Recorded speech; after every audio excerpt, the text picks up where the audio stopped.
pace of recovery remains still slow. The World Bank has attributed the slow growth in Sub-Saharan Africa economy to weak investment and productivity.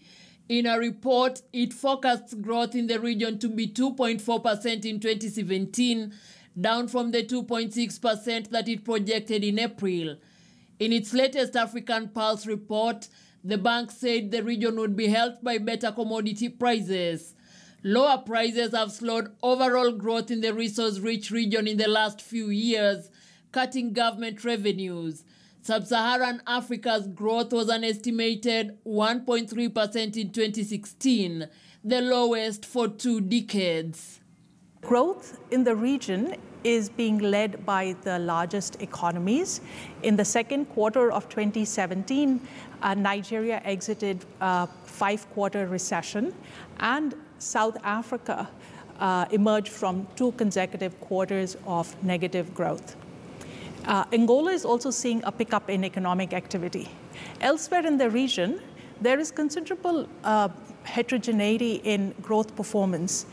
Metal exporters are seeing a boost in economic activity, supported by higher production in mining, as well as a recovery in agriculture.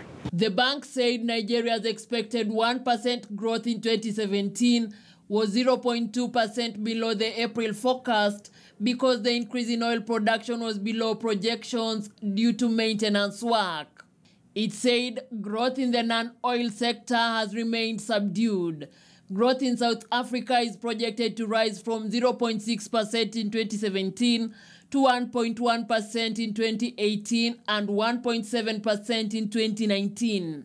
Now projecting a GDP growth rate of 2.4%, which is almost double of what we had last year. And what is new here is the return in capital flows to the continent, and especially equity, signaling somewhat, a return of investors' confidence. But what is happening, however, is that we're still in a very, very tight, situation when it comes to fiscal space. And debt has been increasing in a number of countries. And it is, therefore, so important and imperative for our countries to continue with proper fiscal adjustments, but also implement structural reforms that will strengthen Africa's resilience and boost productivity.